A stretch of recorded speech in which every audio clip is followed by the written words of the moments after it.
अस्सलामुअलैकुम, मेरा नाम है मोहम्मद हुज़ैफ़ा अली और आप लोग देख रहे हैं क्लास 9 की बायोलॉजी का चैप्टर नंबर 7। इससे पहले हमने बायोएनर्जेटिक्स के बारे में बात की थी।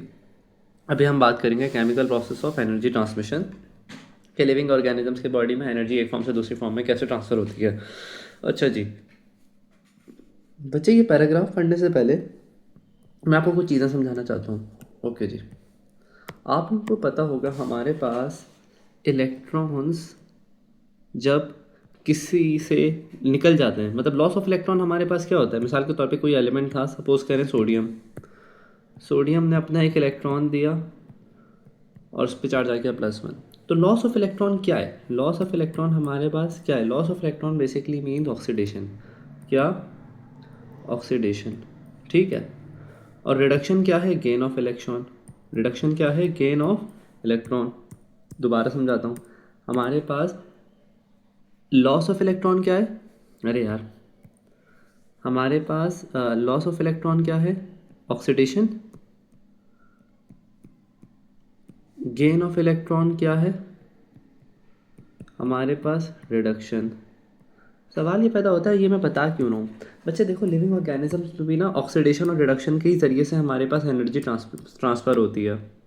ज़रा इस पिक्चर में देखें। हाँ, यहाँ ए के पास है इलेक्ट्रॉन, बी के पास इलेक्ट्रॉन नहीं है।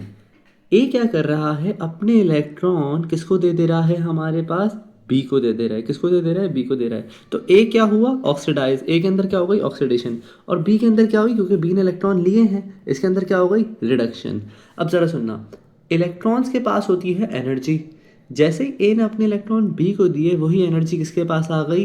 बी के पास आ गई। और ए के पास से एनर्जी चली गई। ए के पास से एनर्जी चली गई। आगे चलते हैं, पढ़ लेता हूँ ये पैराग्राफ। आप मुझे उम्मीद है आपको समझ आया होगा मैं क्या बोलना चाह रहा था। लिविंग ऑर्गेनिज्म में एनर्जी ट्रांसफर होती है थ्रू गेन और लॉस ऑफ इलेक्ट्रॉन के जरिए से during formation and breaking of chemical bonds. सही है। दो तरह के केमिकल प्रोसेस होते हैं, एक होता है हमारे पास ऑक्सीडेशन और एक होता है रिडक्शन। ऑक्सीडेशन वो होता है जिसमें हमारे पास लॉस ऑफ इलेक्ट्रॉन होता है। लॉस ऑफ इलेक्ट्रॉन या प्रोटॉन बोल दो, लेकिन लॉस ज़्यादा better word, loss of electron ही होता है ऑक्सीडेशन के लिए। ये इलेक्ट्रॉन्स अपने अंदर एनर्जी कैरी करते हैं उस मॉलिक्यूल की जिसके अंदर ये पहले से होते हैं। जैसे ए के अंदर थे तो ए के अंदर क्या थी? एनर्जी। ए ने किसको दी थी? बी को। तो एनर्जी अब किसके अंदर आ गई है? बी के अंदर आ गई है। ठीक है। These electrons carry energy from the molecules from where they release to the molecules where they added. अब यहाँ पे वही बात है कि ए ने अपनी एनर्जी बी को दे दी। एग्जाम्पल उन्होंने दी है कि जब आयरन ऑक्सीजन के साथ रिएक्ट करता है तो हमारे पास क्या बनता है? रस्टिंग होती है। इस रिएक्शन में क्या हो रहा है? आयरन अपने इलेक्ट्रॉन लूज कर रहा है और वो किसको ट्रांसफर कर दे रहा है? ऑक्सीजन में। आयरन इलेक्ट्रॉन लूज कर रहा है तो वो ऑक्सीडाइज हो गया और सब ऑक्सीजन और अपने इलेक्ट्रॉन उसने किसको दे दिए? ऑक्सीजन को। ठीक है। जहाँ पे हमारे पास इलेक्ट्रॉन का गेन हुआ, यानी ऑक्सीजन के पास इलेक्ट्रॉन चले गए, तो एनर्जी किसके पास चली गई? ऑक्सीजन के पास चली गई। अब इस डायग्राम में देखें, इस डायग्राम में इलेक्ट्रॉन किसके पास गया? बी के पास गया। तो एनर्जी किसके पास आई? बी के पास आई। और किससे आई? ए से आई है। ओके जी, आगे चलते हैं। लिविंग ऑर्गेनिजम्स के अंदर ये ऑक्सीडेशन और रिडक्शन साथ साथ होते रहते हैं और इन दोनों को साथ साथ बोलते हैं रिडॉक्स रिएक्शन। रिडॉक्स में हमारे पास रेड ऑक्स, रिडक्शन और ऑक्सीडेशन को मिला के रिडॉक्स रिएक्शंस बोलते हैं। ठीक है। ताकि ट्रांसफर ऑफ एनर्जी होते रहे एक मॉलिक्यूल से दूसरे मॉलिक्यूल्स। और इन रिएक्शंस के बिना पर, इन रिएक्शंस अगर ये रिएक्शंस अगर ना हो तो एनर्जी ट्रांसफ़र हो ही नहीं सकती। एनर्जी ट्रांसफ़र हो ही नहीं सकती। अच्छा जी, energy currency of living organism को ना समझने से पहले ना आप लोगों को एक चीज़ समझाता हूँ मैं कि हमारे पास करेंसी क्या होती है। आप लोग ज़रा मुझे एक चीज़ बताओ, आप लोग दुकान पे जाते हो, आपको कोई चीज़ लेनी होती है तो आप क्या कोई उसको उसको पैसे देते हो ना, करेंसी देते हो कोई। सही है। इसी तरीके से आप कोई गेम खेलते हो, उस गेम में मिसाल के तौर पर पबजी खेलते हो। पबजी के अंदर आपको पता होगा, या फिर कोई भी गेम खेलते हो, उसमें अगर आपको कोई शॉप से चीज़ खरीदनी होती है तो उस गेम के अंदर जेम्स होते हैं या कॉइन्स होते हैं, तो वो भी क्या, उस गेम की अपनी करेंसी है।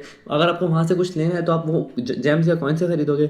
इसी तरीके से बॉडी में, लिविंग ऑर्गेनिज्म में मल्टीपल मेटाबॉलिक एक्टिविटीज़ होती हैं और हर मेटाबॉलिक एक्टिविटी को क्या चाहिए? एनर्जी चाहिए। और उस एनर्जी को लेने के लिए उसके पास एक करेंसी है। वो करेंसी क्या है? एटीपी। एटीपी क्या है? एनर्जी करेंसी है। और एटीपी उन मेटाबॉलिज्म को रन करती है जहाँ पे एनर्जी रिक्वायर होती है।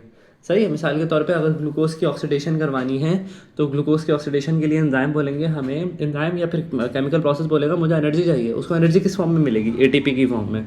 ओके जी, आगे चलते हैं।